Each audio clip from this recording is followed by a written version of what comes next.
My family thought I'd failed out of the Navy. I stayed quiet at my brother's SEAL ceremony until a general spotted me and said, "Colonel, you're here?" The crowd went silent. My father was speechless. When a 2-star admiral says your rank out loud in front of your entire family, time does a specific thing. It doesn't stop. That's a myth. It compresses. Everything happening at once. All the oxygen leaving a space that a moment ago felt perfectly breathable. My father's head turning. My mother's hand rising toward her mouth. My cousin Brittany mid-laugh, her face doing that thing where it doesn't know yet that the joke is over. Admiral Hawthorne's voice carrying across the California afternoon like a command. Colonel Parker. 2 words. 15 years of silence. Gone. Just like that. My name is Madison Parker. I am 38 years old, and for the better part of a decade and a half, the people who raised me believed I worked in insurance administration for a regional firm in Reston, Virginia. They believed I had a beige cubicle and a company laptop and a moderate 401k, and a cardigan I kept on the back of my chair because the office ran cold. They were not entirely wrong about the cardigan. The rest of it was a cover story so well constructed that it had its own paper trail, its own LinkedIn profile, its own HR records at a company that technically existed in a legal framework I am still not authorized to fully explain. What my family didn't know, what I had never told them, had never been cleared to tell them, had lived inside for so long that some days the cover felt more real than the truth, was that I was a lieutenant colonel in the United States Air Force, attached to a special operations intelligence unit operating under a classification level that doesn't appear in any public organizational chart. I had been, in the 15 years they thought I was calculating insurance premiums, running intelligence operations in 5 conflict zones, developing extraction protocols now used across 3 military divisions, and briefing personnel at the Joint Chiefs level on threat assessments that shaped policy decisions affecting 100,000 troops. I had also, in those same 15 years, been the family disappointment, the one who didn't make it, the one who left, the one my father brought up at Thanksgiving with that particular silence that was worse than anything he could have said out loud. I was good at 2 things, my job and being underestimated. Both of those facts collided on a Thursday afternoon in Coronado, California, the day my little brother Ethan became a Navy SEAL. Let me tell you about my family, because you need to understand the specific texture of what I walked into that afternoon. My father, Captain Richard Parker, USN, Repmwitz, served 32 years in the United States Navy. He is the kind of man who irons his civilian clothes, who stands at attention during the national anthem at sporting events while everyone around him sits, who has, on more than one occasion, described military service as the only form of living that rises to the level of meaningful. He is not a cruel man. I want to be clear about that. He is a man so thoroughly shaped by a particular institution that anything outside its framework becomes, in his mind, difficult to fully see. And for most of my life, I existed outside the framework. My mother, Carol, is softer, a retired teacher. She loves well but follows my father's lead on the large things, which is to say she loves in whatever direction he points. My brother Ethan is 8 years younger than me, built like he was grown specifically to fulfill my father's hopes, and one of the genuinely best people I know. He did not hold my career against me. He never said a word that resembled what my father said. He was, and is, completely his own decent thing. And then there is my cousin Brittany. Brittany is 34. She works in commercial real estate in San Diego. She is the kind of person who manages the family narrative the way other people manage investment portfolios, constantly, strategically, with one eye on the return. She had, at a Thanksgiving dinner 6 years prior, loudly offered to put in a good word for me at her company's administrative support division. She had said this in front of 8 people. She had meant it as kindness. She had no idea that the week prior, I had returned from a non-disclosed location in North Africa, where I had spent 11 days coordinating intelligence support for an extraction operation involving 5 American personnel and 3 Allied assets. I smiled and said I'd think about it. I was good at smiling. I'd been stationed in the DC area for 3 months, the longest continuous domestic posting I'd had in years, when Ethan called to tell me about the BUD/S completion ceremony. "You should come," he said. "Ethan, I know.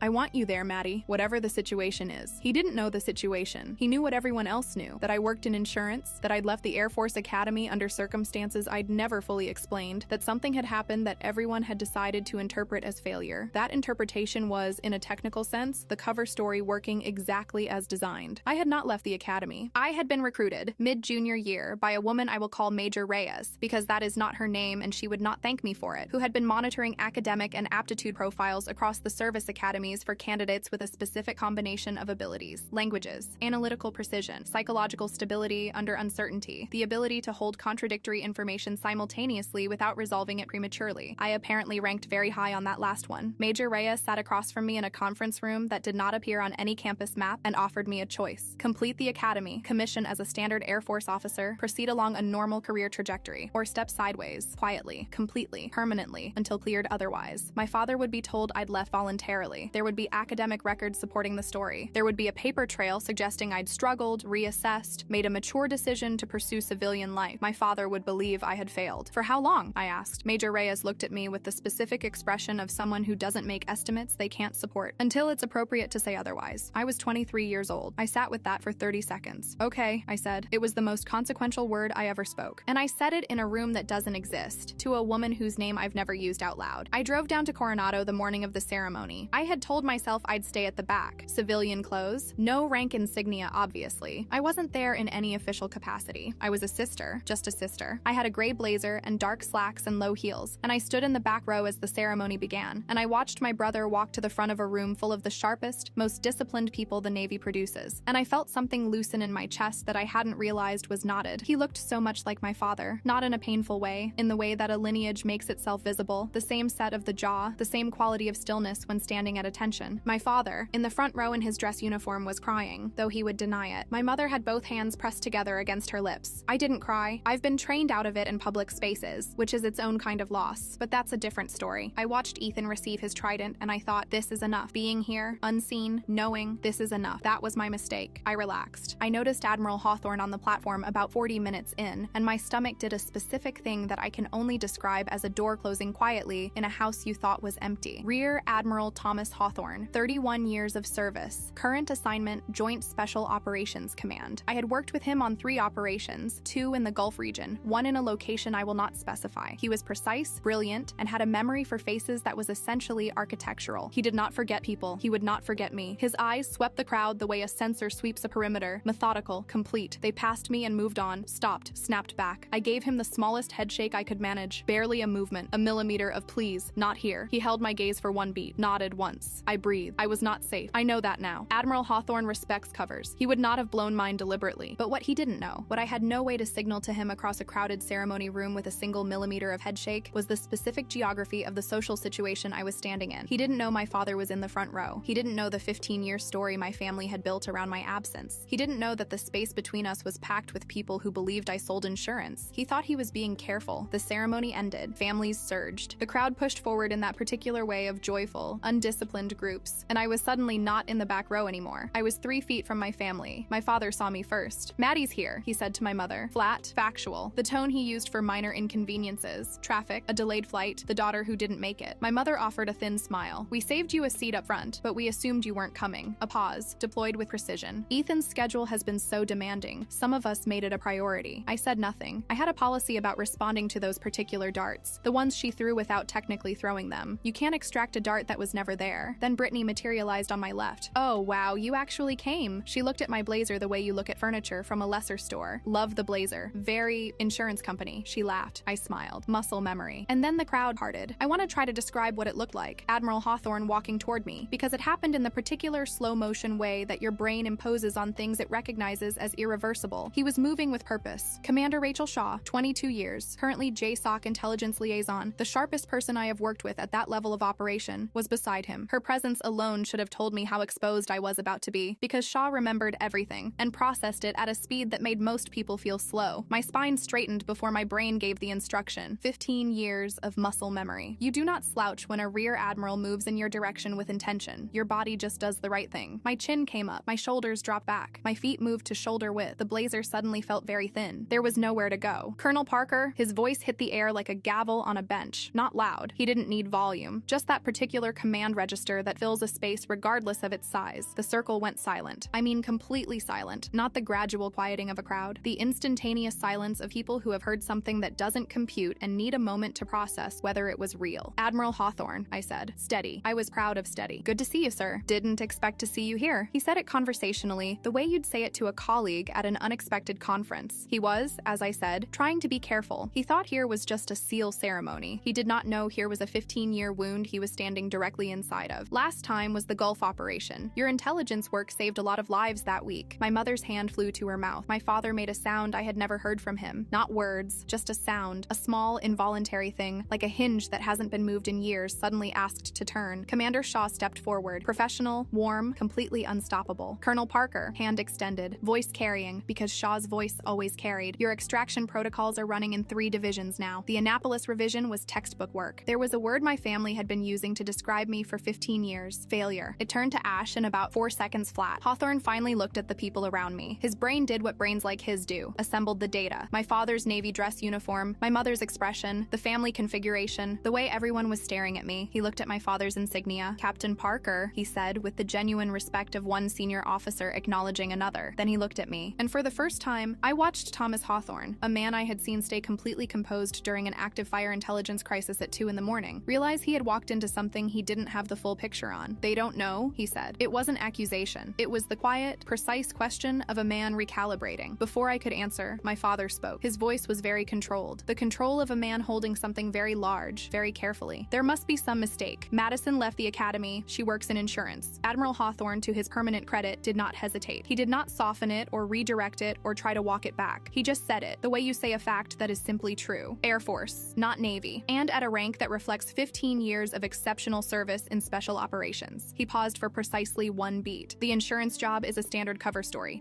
My father's face did something I had never seen it do in my entire life. It crumbled, not dramatically. He didn't cry, he didn't collapse, but the architecture of it, that particular load-bearing certainty he wore the way other people wear their skin, shifted, moved, came apart at joints I hadn't known were structural. He looked 68 years old in a way he had never looked before. I want to tell you I felt vindicated in that moment. I did not feel vindicated. I felt like I was watching my father find out that a thing he'd believed for 15 years was wrong, and that the wrongness wasn't small, and that he had no framework for what to do with that information. And despite everything, despite every silent thanksgiving, every flat tone, every absence of "I'm proud of you," watching that happen to him felt like something I would have prevented if I could have. I couldn't, so I stood there, and I let it land. "What is your clearance level?" my father asked. His voice had dropped to barely a whisper. I had never heard my father whisper. "Higher than I can name here," I said. Brittany opened her mouth, closed it, opened it again. "So you're not in admin?" "No," I said simply. "I'm not." Admiral Hawthorne shook my hand, a full, formal handshake, the kind that means something in the context we shared. "I'll see you at the Joint Chiefs briefing next month, Colonel." He held my gaze for one additional beat, an apology in his eyes, which he would never say aloud because men like Hawthorne don't apologize in public, but it was there. "Carry on." He walked away without looking back. Commander Shaw gave me a small nod, professional, clean, and then it was just us. My father, my mother, Ethan with his brand new trident, and an expression on his face that told me he was going to have a lot of questions later. All of them asked quietly, all of them genuine. Brittany, whose Instagram existed in a different world now, a world where she had publicly positioned herself as the carrier of our family's military legacy, at precisely the same moment it turned out I had been living that legacy in classified locations for 15 years. Her face had gone the color of old paper. I looked at her. I thought about the Thanksgiving 6 years ago. The admin job offer delivered in front of 8 people, in the warm, generous tone of someone doing a favor for someone they felt sorry for. I had just returned from 11 days in North Africa. I had smiled and said I'd think about it. I thought about it now. My father straightened. It was a physical thing. I watched it happen. Whatever had crumpled came back up, reconfigured itself into something new, something that didn't quite have the same shape as before but was trying to stand at the same height. He adjusted his jacket, the old gesture, the one I'd watched him do 10,000 times. He extended his hand. "Colonel Parker," he said, "first time in my life." My rank from his mouth for the first time in my life. My throat did something. I controlled it. I shook his hand. "Firm, equal." "Dad," I said. He nodded once. His jaw was working. He had more to say and no language for it yet, and we were standing in a crowd of Navy families and new SEALs, and this was not the place to find the language. That conversation was going to happen. I knew that. I didn't know yet what shape it would take. I looked at Brittany one more time, the woman she'd offered an admin job to, in front of 8 people, warmly, generously, from the height of someone doing a charity, had briefed the Joint Chiefs of Staff 11 days ago. I didn't say that. I didn't need to. I turned and walked out into the California sun. Here is what I can tell you about what happened in the weeks after. My father called me 4 days later. We talked for 2 hours and 14 minutes. I know because I was sitting in my car in a parking garage in Alexandria, Virginia, and I watched the timer on my phone's screen. He did not apologize the way people apologize in movies. He did not have a single clean moment of reckoning. He did it the way real people do it, imperfectly, circling, saying things that were right and then retreating into old habits and then coming back around to something better. He asked questions about the work, real questions, specific ones, the way a military man asks about an operation. He wanted to understand what I'd actually been doing. I told him what I could, which is more than nothing. At one point he said, "I should have known better than to assume the story was the whole story." I sat with that. "You believed what you were given," I said. "That's what a good cover does." I didn't look hard enough. I didn't argue. He wasn't wrong. But I also knew that the cover was designed to hold against people who looked. That was the point. My silence had made his ignorance possible, and whatever blame lived in that was distributed across more people than just him. What I didn't say, what I'm still not sure I'll ever say, is that the hardest part was never the work I could do. The work made sense, had structure, had purpose. The hardest part was sitting at holiday dinner tables for 15 years, watching my father talk about military service like it was the only thing that counted, and knowing that I could not hand him the one piece of evidence that would have changed his view of me. That was the cost. I knew it when I signed. I paid it. I would pay it again. Brittany texted me 2 weeks after the ceremony, a long message. She'd clearly written it several times. pages. You could see the layering in it, the paragraphs that had been edited for tone. She said she felt terrible about the admin job thing. She said she'd been embarrassed since the ceremony. She said she hoped I knew she'd always respected me. I read it twice. She'd always respected me. I thought about 15 years of family gatherings, the thin smiles, the loaded pauses, the Instagram posts about our family's military legacy that she'd authored and curated and positioned herself at the center of. I thought about the specific social work she had done over the years to be seen as the one who carried the family forward, with me as the cautionary background detail that made her look better by comparison. I wrote back, "Thanks, Brittany. I know you mean well." I meant it, mostly. I meant the second sentence. She's not a villain. She's just a person who built a self-image on a foundation that turned out to be made of sand. That's its own kind of consequence. She has to live in the family story now, knowing what she knows, knowing what everyone else knows. That's enough. Ethan and I talked the night after the ceremony. We sat in the parking lot of a taco place in Coronado for 3 hours, and he asked me everything he'd ever wanted to ask, in the quiet, direct way that is distinctly Ethan. He wasn't hurt. He was, I want to say this carefully, awed. Not by the rank or the operations, by the duration of it, by the carrying of a secret that size for that long. "Weren't you lonely?" he asked. I thought about that. "Sometimes," I said, "but loneliness is different when it's purposeful. It's a cost you've agreed to. That's different from loneliness that just happens to you." He chewed on that. "I'm glad you came," he said finally. "I'm glad you called," I said. We hugged in the parking lot in a way that we haven't hugged since he was about 12, which is the last time either of us was unself-conscious about it. I don't know what the next 15 years look like. I don't know how much I'll be able to tell them. My assignment hasn't changed. My work is what it is. But something has shifted in the shape of things. Something that was carrying a weight it didn't know it was carrying has been set down. Just the small weight of being seen, at least partially, by the people who should have been able to see you all along. I want to say one thing about covers, because I've been living inside them for a long time, and I think about this. A cover works because it relies on what people are already inclined to believe. Lydia's plan, in a different story, would have worked because everyone around her was inclined to believe her narrative. My cover worked because my family was inclined to believe I'd failed. The story of the disappointing daughter required no maintenance beyond their own expectations. They did the work of believing it because it confirmed something they already suspected. The thing about that is, it tells you more about the believer than the cover. My father spent 15 years mourning a version of me that never existed, because that version was easier to hold than the truth. The truth required him to account for a daughter who had chosen something he didn't know about, who had operated at a level that, and this is the part he's still working through, equaled and in some ways exceeded what he'd built in 32 years of distinguished service. That's not a comfortable thing to absorb. I don't hold it against him that it's taking time. I hold time, generally, with some patience. 15 years of intelligence work will do that to you. 6 weeks after the ceremony, I was back in a building I cannot name, in a meeting I cannot describe, with people I cannot identify publicly, when my phone buzzed with a text from my father. It was a photo. No text, just a photo. Him, in his dress uniform, standing with my mother and Ethan and his new Trident, and on the other side of Ethan, in my gray blazer, me. Someone had taken it at the ceremony, in the immediate aftermath, in the brief window before I'd walked out into the sun. I'm looking at the camera. I don't remember that happening. I look, in the photo, like someone who has been found after a long time in a place that didn't have a name. My father had made it his phone wallpaper. That was the whole text, just the photo. I sat in that meeting, in that building that doesn't exist, with people I can't name, and I held my phone under the table for a moment and let myself feel what that was. Then I put the phone face down and went back to work. Some covers take 15 years to blow. Some things take longer to heal. Both are worth every single day.